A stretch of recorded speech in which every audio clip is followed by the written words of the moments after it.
Well, hello everyone.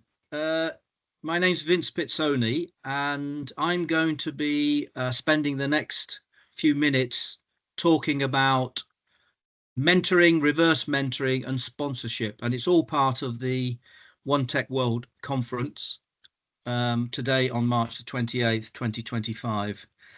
I thought I'd start with telling you a little bit about myself. Actually, on the back of the portfolio that I manage today, I've got a 40 or so year career predominantly spent in the energy sector, although I have worked in one or two others. I've been very fortunate. I've traveled pretty well all over the world, done business in over 60 countries. And then a few years ago, I decided that I would have a portfolio. And I was at a stage in my career where I could do that. That portfolio has got four key pillars associated with it. One is the energy transition, which, having spent most of my career in the energy sector, is a very important part of the work that I do today to encourage people to enter the energy transition. Equity, diversity, and inclusion, very important to me as well. I do a lot of work with women and other underrepresented groups in STEM, particularly in engineering, energy, and tech. And that's been something that's been important to me for most of my life as well. Education is important to me. My parents, who were immigrants to the UK, didn't have any, but they were very keen on the family having a level of education that they could only dream about, and I've been fortunate again to have had that, and that's an important part of what I do at the moment. And then the other key element to this is the mentoring and sponsorship work that I do. And again, I mentor many people, predominantly energy and STEM areas, but also in other areas. And I believe that's coupled with sponsorship, as I'm going to talk about shortly. So you'll see some of the organizations that I work with here, a range of universities and business schools, a number of organizations that are strong in diversity and inclusion, like Powerful Women, female leaders in STEM subjects, Women's Engineering Society and Male Allies UK, and also a number related to education, such as TrustEd, where I'm on the board of the trustees that manages a 9 school portfolio. So that's where I am today, and that hopefully is a nice lead into mentoring.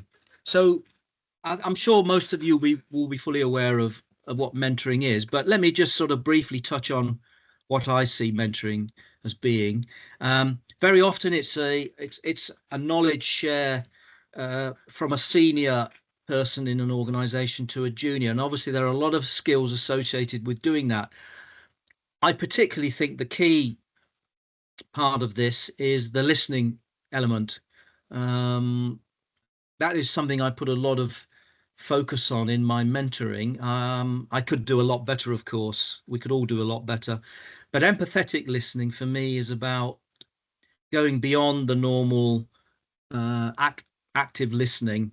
So for example, in a conversation with someone where they have said something, you might come back and say, so my understanding of what you've said is this.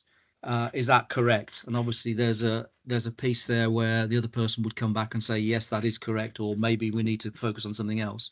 Empathetic listening takes that forward and is very often what I might call listening for what's not being said. So there's a lot of focus there, not just on the words, but on the body language, eye contact, and other elements of the person, which might actually give an indication of what they're actually really feeling rather than what they might be saying or not saying at the time.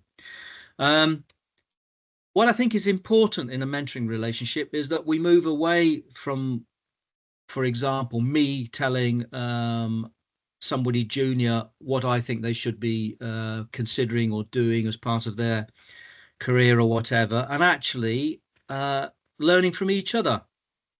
And one of the things that I do in my mentoring relationships is I will go into a mentoring relationship, but I will be telling my mentee that one of the reasons I'm going to go into this relationship is that I will be learning from them. So my expectation is they will mentor me.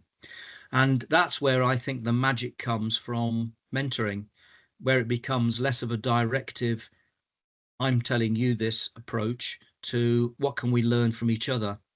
And there's a lot of things that we can learn from each other across generations and experiences. No one individual knows everything. And actually, I'd say pretty well 99% of the people I mentor are younger than me, and I learn a huge amount from everyone. In fact, not only that, I believe every conversation you have with someone, um, you learn something new, and that something new could be used in maybe another conversation down the road. It's a long-term relationship. In fact, it's a partnership. Um, Coaching tends to be much shorter term. Um, and I think mentoring is very much something that is a long-term relationship. And clearly that needs to be built up over time. Why is it important? Well, there are lots of benefits for everyone. I mean, I've mentioned one of those already in terms of the mentor-mentee relationship where you're learning from each other. So actually, not only does the mentee learn an awful lot and perhaps learns a lot more of some of the things that they weren't aware of before, or maybe they needed somebody to help identify with them. In other words, things like their strengths, maybe their areas for improvement. Perhaps they're improving their interpersonal skills, but clearly the mentor is learning a lot about this as well. Maybe they're picking up some things about some new technologies that are being developed that they weren't aware of. Maybe some aspects of the career that mentee is having that again they weren't particularly aware of, because actually that happened to them 20 odd years ago, and things have actually changed in organizations and the marketplace. um, there's a lot of what I would call self-reflection in the relationship. It's an opportunity for both parties to sort of reflect on where they are today and maybe where they need to move to. um, that may come over several conversations, and that's why I talked earlier about the fact that it's a longer term relationship. The other things that can be brought about in a relationship related to mentoring are networking. So very often I work with my mentees and introduce them to other people that they wouldn't have known, and that may actually open up some doors that they didn't perhaps think about before, and perhaps brings them into a new area that is quite exciting, and is something that they might want to pursue in the future. So that can happen both ways for both the mentee and mentor. The other thing, of course, is that if organizations have mentoring relationships within their company, that may actually improve company retention of staff, who perhaps look at the opportunity there for the company to be more aware, more discerning of where the employee's career wants to develop, and how they can help support them in doing that. One of the questions I get a lot of in my discussions with many is, how do I find a mentor? Um, there are lots of ways that you can find a mentor. Sometimes the company has their own schemes, as I've mentioned a little bit earlier, that pairs mentors and people looking for a mentor, and that can sometimes work very well. Those mentors possibly have been doing that before, their experience hopefully, and that relationship can certainly work. You may find a mentor through networking and developing other relationships. You may actually decide to reach out to someone. In fact, these are all things that have happened to me, and in terms of my mentoring mentee relationships, many people I've sort of linked up with or have seen me working with others have come to me, and I've actually just reached out and asked. In fact, I had several do that over the last few days. who've actually asked me about specific areas that they'd like to talk about, and I'm very happy to do that, of course, because it's something that I think it is important to me. I have a passion for, and certainly one of the key pillars for me is about inspiring and motivating and mentoring future generations into STEM careers, particularly. I I think sometimes you've got to be courageous as a potential mentee and just reach out to people. And what's the worst thing that can happen? Well, the best thing would be, yep, that would be great. Let's connect. Or they might say, well, I don't have the capacity, but let me recommend person X. So I think if you can't find one that's obvious, reach out. Um, there are actually societies and organizations that offer mentoring. I can think of many: Women's Engineering Society, Female Leaders in STEM Subjects, Graduate Mentor, Kajigo, etc. Uh, Actually, even the professional organizations like Institute of Chemical Engineers, Institute of Mechanical Engineers, the IET, etc. So I think you can always find a mentor. The other thing I would recommend is that you have at least two.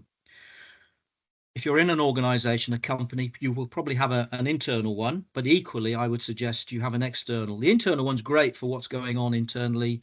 The external one may bring a perspective from outside the organization that could be important for you to be aware of, particularly in the future. So I've left a number of tips here to develop the relationship. I won't go through all of them. That's something that you can have a look at. I think from the perspective of the mentor, it's getting to know the person initially. Very often what I say in the first meeting with a mentee, this is to get to know each other. I mean, obviously over time we'll get to know each other even better. So it's not a case necessarily of driving straight into the relationship immediately. What expectations have you got? Where are you looking to develop your career, etc.? It's a case of getting to know each other. And actually, sometimes it may be that that there's not a good fit.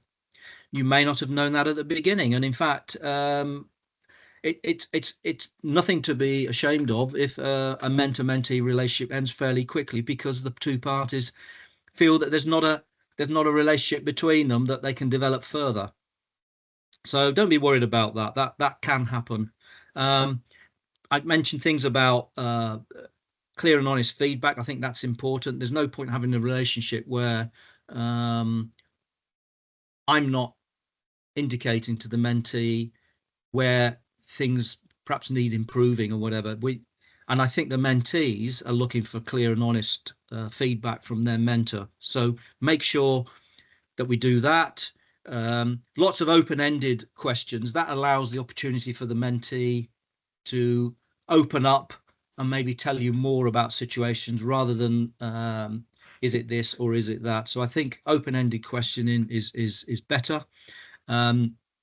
We're talking about celebrating successes as well. So if a mentee's done a great job, then I will celebrate the success and try in my own way to be a role model to them as well about how we can celebrate the success and move forward with that.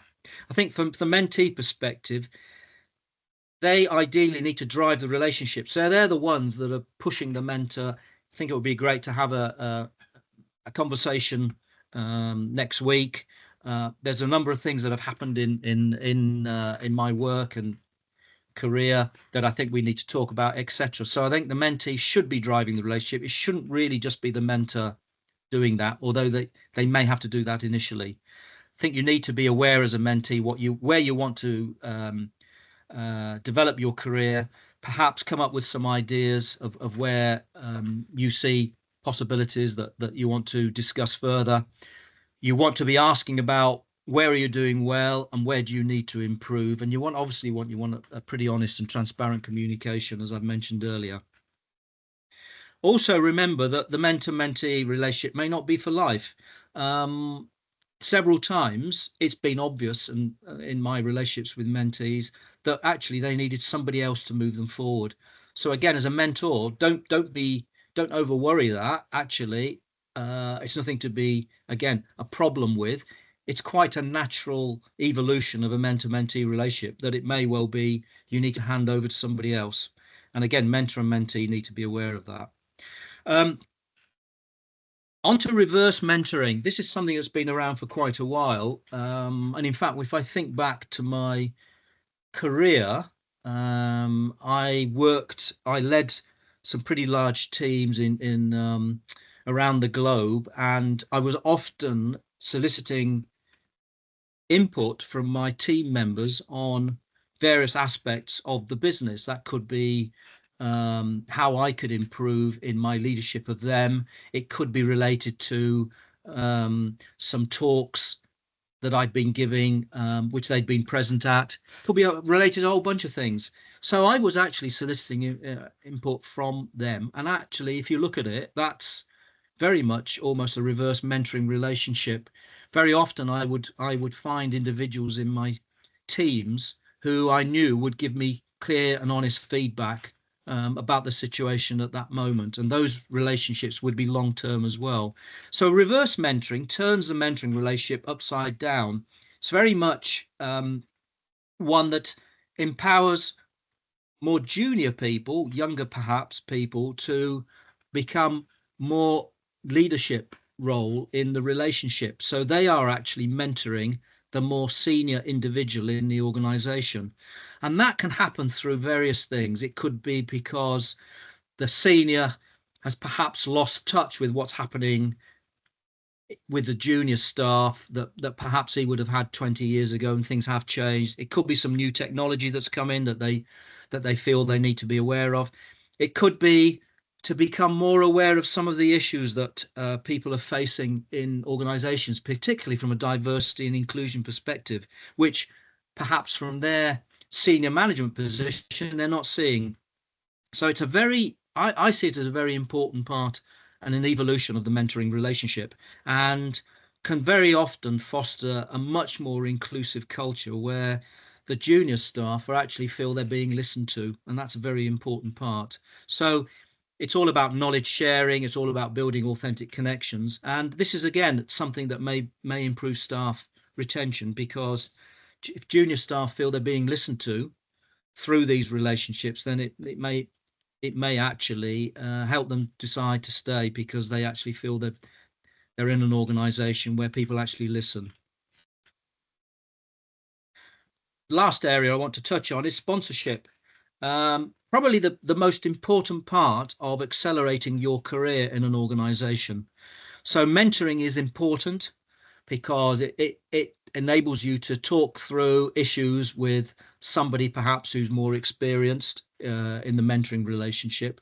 But sponsors are people who, if you like, are senior leaders, maybe executives, who advocate for you when you're not in the room. So I can give you some examples in my career. One of the greatest mentors that I had in my organization was a senior manager, and over time he actually moved more into executive roles, into VP roles.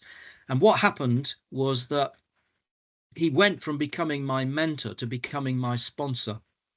And actually, I suppose, to quote an expression here, I sort of hung on to his coattails. As he moved up the organization, I moved up.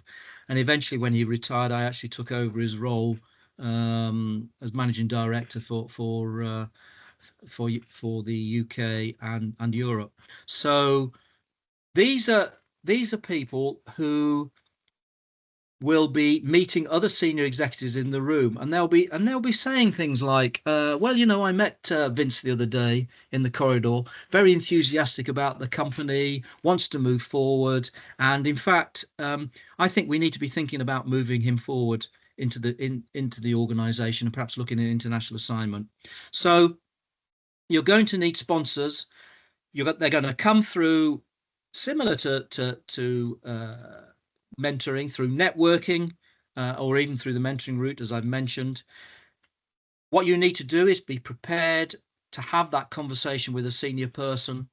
You're not going to tell them to be your sponsor, but what will become apparent over conversation over a period of time is that they they are going to be willing to fight for you in the executive team. So you need to maintain a very high performance. You need to be visible. And I would suggest you maybe want to map out the organization, identify who are the key people that you need to develop those relationships with. One of the last point I wanted to mention there is you never let a sponsor down. A sponsor is going out on a limb for you.